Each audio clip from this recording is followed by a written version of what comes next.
I wonder if a tomato plant can. As you close your eyes and listen to this, really feel a kind of comfort. You know, as you take a deep breath and think about it, a plant is a wonderful thing, and it is so nice, so pleasing, just to be able to think of a plant as if it were a person. Would a tomato plant, or a carrot plant, or a beetroot plant, or a celery plant, or a ginger plant have nice feelings, a sense of comfort, and breathe more slowly as the tiny little seedlings begin to form, so tiny, yet so full of promise as they grow to give you the desire to eat a luscious tomato, sun-ripened, or a delicious carrot, orange and sweet, or a tasty stick of celery, crisp and crunchy, or a tangy slice of green ginger, leaving such a pleasant taste in your mouth. It's so nice to have healthy food in your stomach. That wonderful feeling a thirsty child, has and can want a drink, as you can wonder whether that's the way all these wonderful healthy plants feel when the rain falls and washes everything so that your skin looks so smooth and soft and all feels well.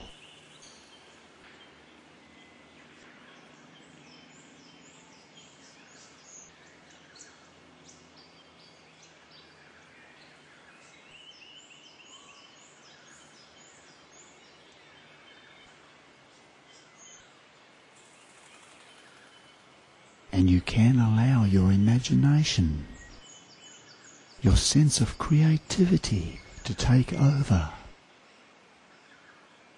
Like when you have a dream that doesn't make sense, yet somehow you know it's telling you something, maybe something very useful, like when you create a painting or play a musical instrument, or maybe ride a bike, or play sport very well, or write a poem, or a song, or a rhyme, or grow a vegetable, or a flower, and you don't know how you do it. You create something very special. There's no point looking for the logic. There is none.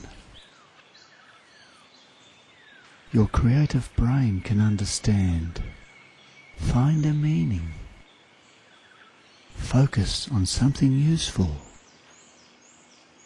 become totally absorbed. Take charge of your life and effortlessly lead you to your goals.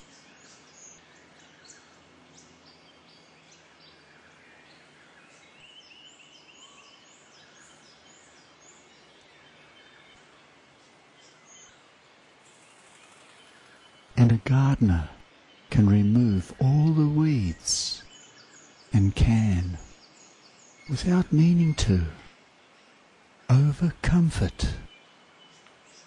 overfeed a tomato plant, produce an overly jolly, oversized tomato. And perhaps if you were that particular plant, you may stand back and look at yourself and not be overly impressed and decide to overeat just enough to lose the plant equivalent of some reasonable fraction a week of excess fat, and feel so much more comfortable in your skin, and always hold your knife and fork and spoon the correct way for maximum enjoyment.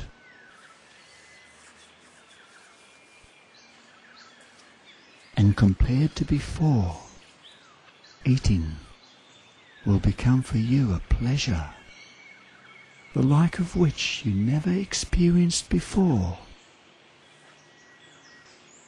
The smallest quantity of food will taste so much better and fulfill you so much more than large meals did ever before.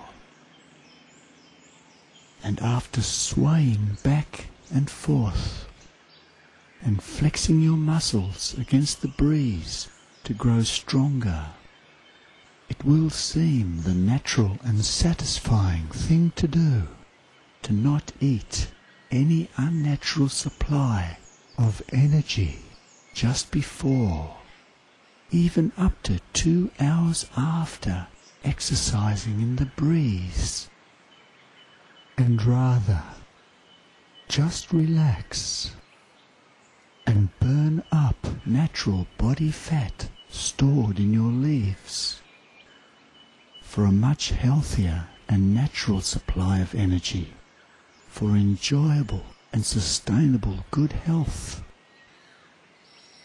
And it can turn out that the one source of energy you don't have is the one that you really enjoy not having most of all.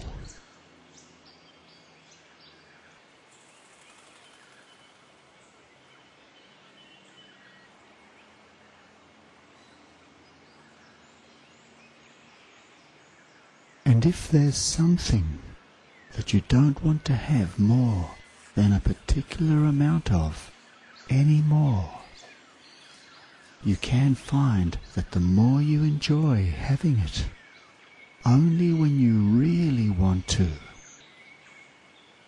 the less you will have, until eventually you will really enjoy not having any more than you want to at all.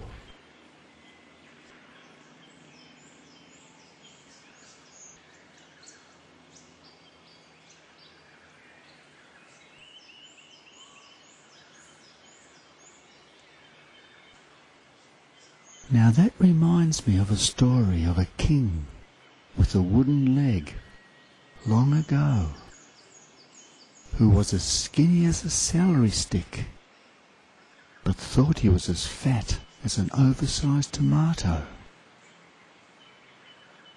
He called for the royal surgeon and asked him how to lose weight.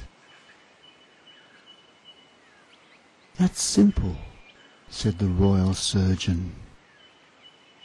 "You just need to eat less sugar, especially after exercise." The king was unimpressed and sent for the royal hypnotherapist. "I'm too fat, and I've got termites in my wooden leg," said the king. "I think so too," said the royal hypnotherapist. "The termites are stealing all your sugar and storing it as fat underneath your skin. The solution is simple. Just starve them of sugar, and they'll have to eat the fat, and that will quickly run out, and so will they." The king was unimpressed and sent for the royal reverse psychologist. "I'm too fat from chocolate binging and I need to get fitter. What can I do?" "I can tell you how to solve your problem, but you won't do it," said the royal reverse psychologist. "Yes, I will," said the king defiantly. And so the royal reverse psychologist explained his plan. Set a target of 1 chocolate a day. Then just go ahead and eat as many as you like. If you're successful at exceeding your target, on each and every occasion, reward yourself with 1 more to make you fitter and stronger. Or, if you prefer, eat a grape or have a sip of orange juice to wash it down. It's your choice how you reward yourself. And take this reward without fail. It's a win-win. But after all that, the king was still unimpressed and sent for the royal dream reader. "I'm too fat, and I'm having this recurring dream about people calling me king-size slim. What does it all mean?" The royal dream reader told the king, "It means you're getting slimmer every day. And before you know it, you'll look in the mirror and see you're as slim as a stick of celery and enjoy eating healthy food and exercising and breathing plenty of clean, fresh air every day."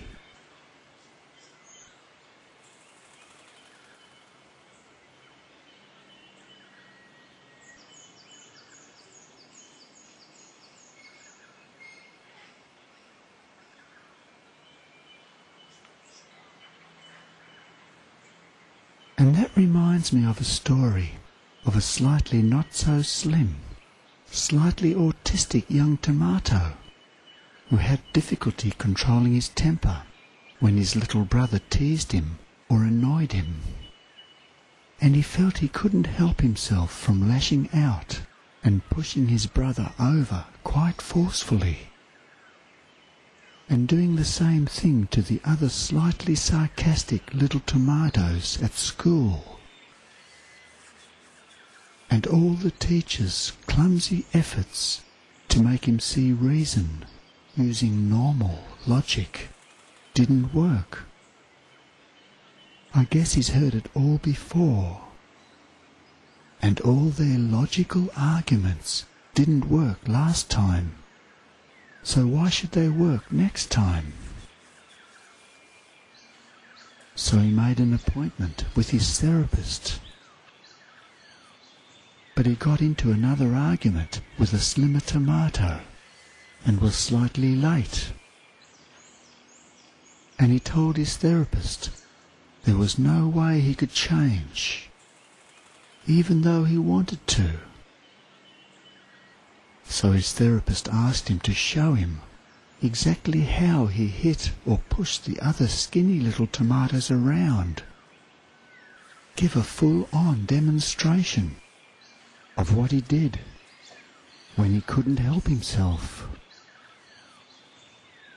And when he showed him, he told the young artistic, not-so-slim tomato he was doing it all wrong.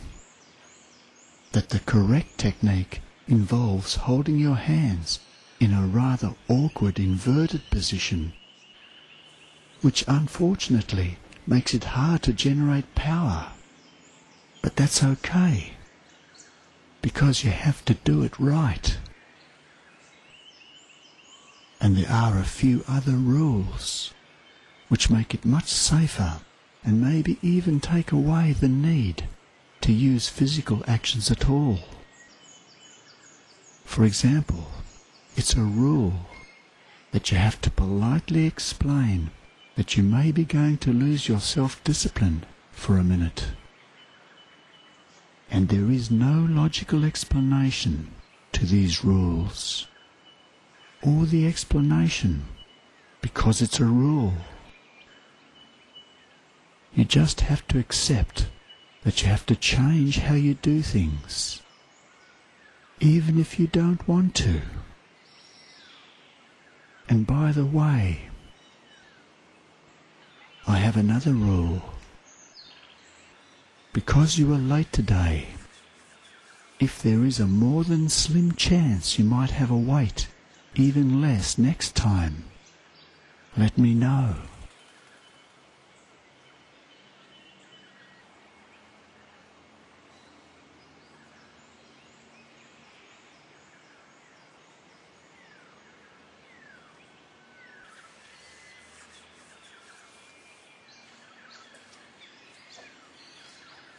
And you might be curious, if you were a tomato plant, a healthy plant, you would actually really enjoy clean, fresh air, dislike smoky, dirty, or polluted air, and hold your breath. Refuse to breathe polluted air. Face the other way. Turn your breathing organs towards the fresh air. Yearn for the prevailing fresh breeze, and wish someone would stop burning off weeds and rubbish someplace within breathing distance, and decide to not buy it or not have it in the first place. And perhaps put that last remaining stuff somewhere where it can decompose safely, out of nose shot, and you can expect that instead, in a few days of facing the other way, you can really feel a wonderful, familiar kind of comfort. Because being a healthy tomato plant is such a satisfying thing, and you can be breathing fresh air. Your respiration will be easy and smooth, and the breathing of clear, clean air will produce a sense of well-being all through your body, and you will be proud, so proud of having freed yourself from your dependence on that almost addictive polluted air through your own willpower.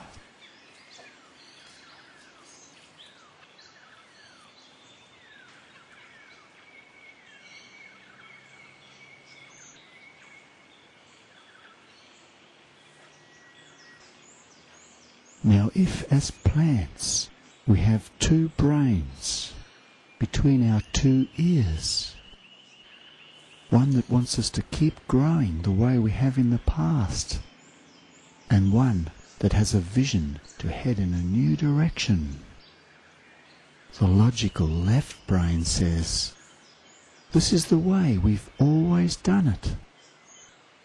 And the creative right brain says, let's enjoy something different. And the all too familiar internal conflict can be an impediment to healthy change if the left brain is left, rightly or wrongly, to get its way. And the job of the left brain is to make its presence felt and make sure we understand all the logical pros and cons of what the right brain is suggesting, and then stand aside, feel comfortable, and trust the right brain has made the right decision, and allow it to take charge, to take everything into account, and then create what is best for us. And the job of the right brain is to listen to the left brain, trust its judgment, but overrule any illogical desire to not change, because the final decision to change or not change is the job of the right brain. And after due consideration, it can and should insist on having the final say on whether it's best to change direction and face in a new direction. And with some effort, you can desire to not do something, or quite effortlessly, you can not desire to do something that you used to.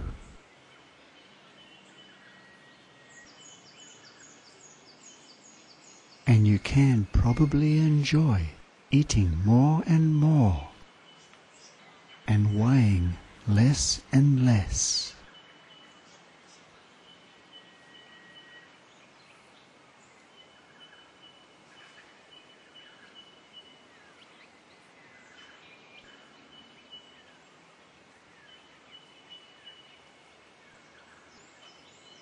And that reminds me of a story of a tobacco plant that developed a close personal relationship with its servant, a man who wanted to stop smoking cigarettes.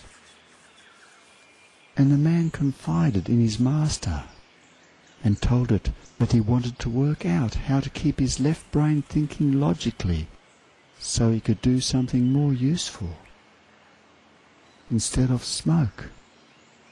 Because in the past, his left brain was not thinking right. And the tobacco plant told him, "I know you won't like this, but if you want to enjoy smoking, my friends, less and less, smoke more and more logically, using more and more different logical ways of going about what you have until now, without thinking, done in only one or maybe two ways. We live in a democratic society where everyone has the same rights, so it's only fair that all your 10 fingers get exactly equal time in holding the cigarette. Start with the 3rd and 4th fingers of the non-usual hand turned backwards and change holding the cigarette to the 2nd and 3rd fingers after the first inhalation of the so-called addictive drug. After 4 drags, move to the back of the right hand and then repeat the process by going back to the back of the left hand if any of the cigarette is left. And from the beginning, as you continue to do this,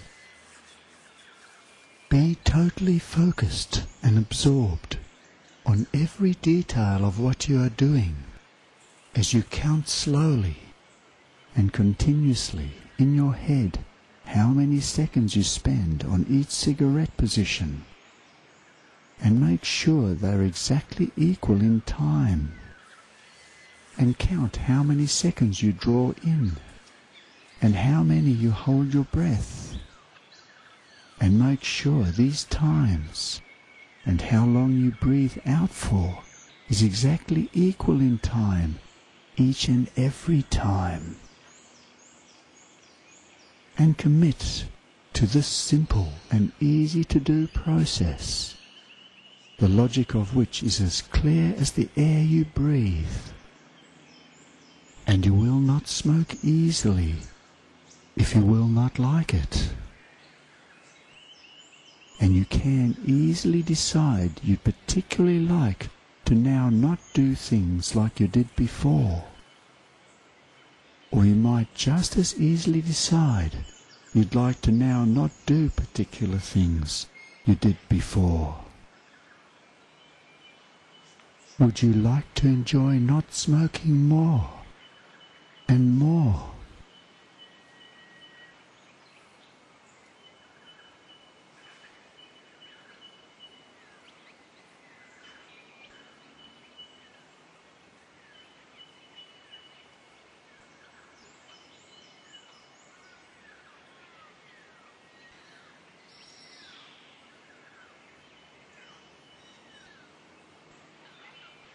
If you could put your favourite tomato plant in a pot in your favourite room on the windowsill,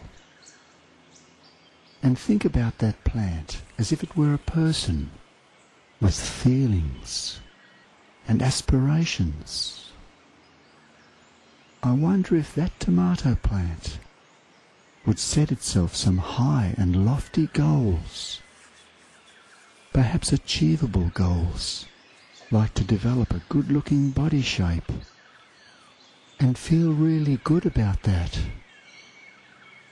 or eat more than it should by just enough to trim some fat off its tummy and hips and all those places where it's not wanted. Firm up some flabby soft muscles and develop some good muscle tone and definition, and get fit, healthy and strong, and grow all the way up to the top of the window or higher. And like a little child reaching for a cookie jar on top of a cupboard, fully expect to achieve your goal and really enjoy that. And the little child knows it has reached up high before, and even though it wasn't as high last time, it fully expects to reach even higher this time, and again next time.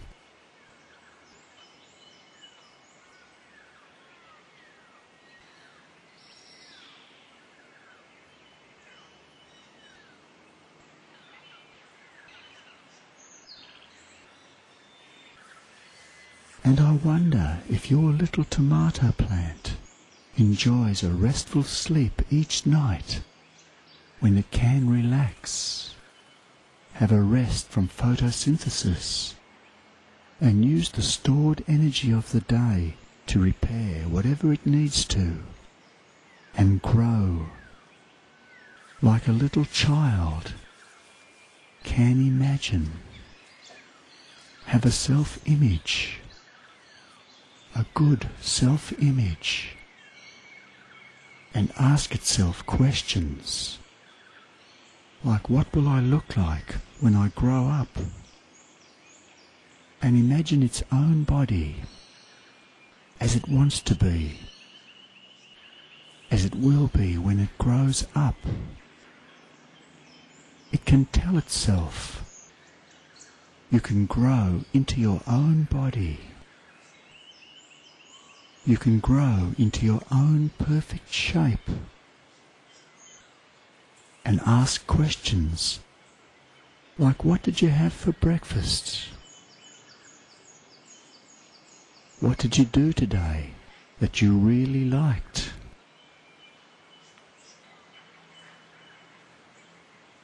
And will I miss my little master, my little tobacco plant, when it's gone? And how quickly will I forget all about it? And which plant will become my new favourite? And you can allow yourself to distract yourself with another question, and another, and one last, and a second last. Like, what would you really like? And what will that look like? And how will your friends know? And how will that feel when your left brain gets out of the way and your right brain takes a healthy interest in everything that affects your health and well-being? And your left brain gets out of the way, and your right brain takes over the show. Each night, just before you fall asleep, as your left brain gets tired of thinking about thoughts that never finish, that jump around. Stop making sense. Tiring. Relax. Letting go. Allowing right thinking. Creative, relaxing thinking. Very enjoyable. And you can lie in bed and not close your eyes until you are fast asleep.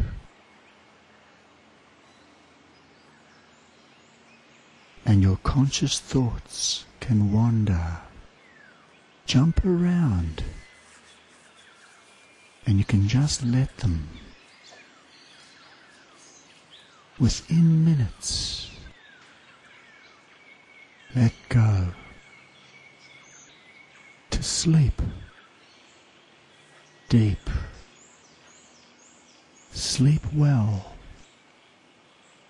Deeply refreshing. Fully recuperating.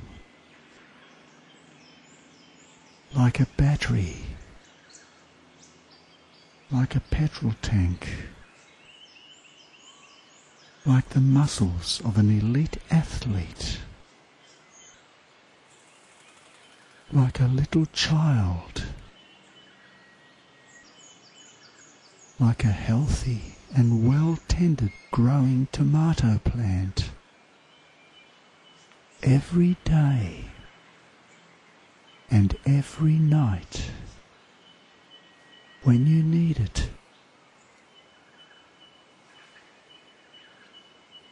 And every day drawing down your reserves, developing ever-increasing, amazing stamina, fitness, recuperative powers during rest, and every night recharging, recuperating, growing into your own body.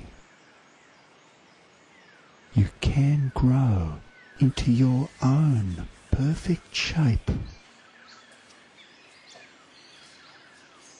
During the day, embracing life and life's opportunities with enthusiasm and joy. Loving yourself and your body, and all the time in the back of your mind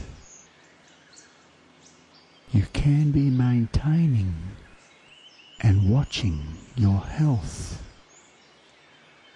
and be thankful for everything you have and everything you've had.